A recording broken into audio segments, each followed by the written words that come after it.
Okay, so I read the book Vladimir Todd, 8th grade bias, and a quote from the book at the very end says, "Slowly he moved his hand to the back pocket of his jeans.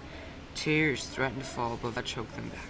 His bruised cheek and injured rib seemed to throb in the same rhythm. Instead, he was repeating his mantra of never let them see you sweat, never let them see you sweat. But what he said out loud, with a quaver in his voice, was, 'What's the matter, Diablo? Do the other vampires pick on you? You feel a need to take it out on someone smaller than you?' Is that it?" He pulled a small object and looked at it. It was a black cylinder he found in the attic.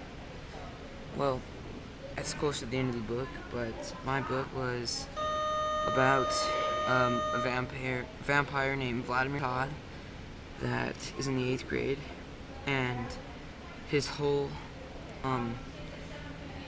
the whole problem in the book is he has to hide that he's a vampire. That's what his main problem is. But his teacher goes missing and is replaced with a long-term sub, Mr. Otis, who is Mr. Sheller. Who?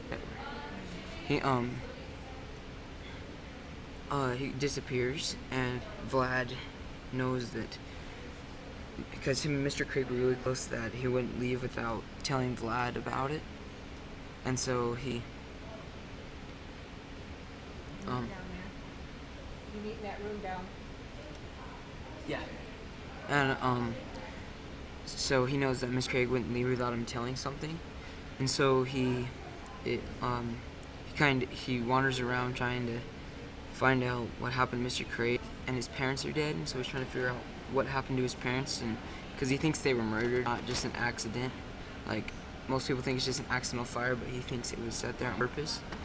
And so he what he does is he finds as many clues as he can, and Mr. Otis helps him along the way to get past Diablo, the head of council for all vampires, and he keeps him safe throughout the story.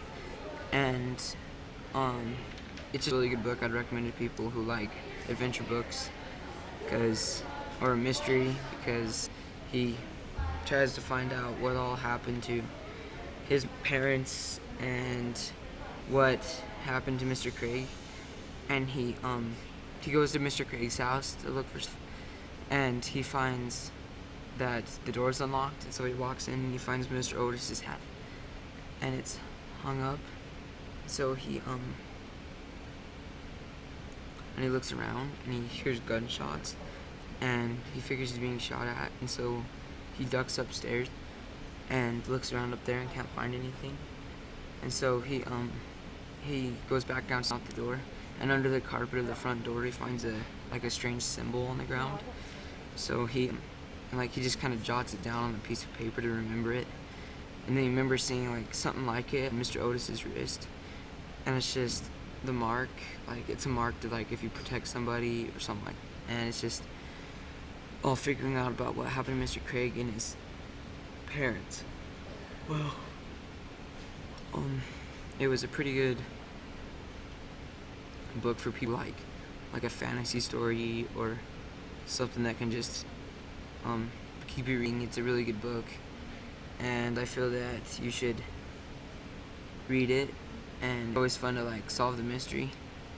But Colton and Cody Wolf, come to the office, please. Dylan Matheson, come to the office. it's still a little fun, but Vladimir ends up I'm not gonna tell you the end, but Vladimir ends up safe, but and Otis has to leave from him now that because Mr. Otis knew he was a vampire the whole time, and because Mr. Otis ended up being his uncle, so he knew that Vlad was a vampire the whole time, so he has to leave, and he's gonna teach Vladimir vampire code to read things in the vampire language, and he marks Vlad with his name on his wrist, so that he has it just like everybody else. And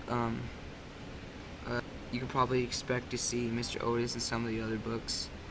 I just recommend this book for people who like dreams and fantasy stories. And probably be a 5-star book though. Just read Vladimir Todd, 8th grade bites.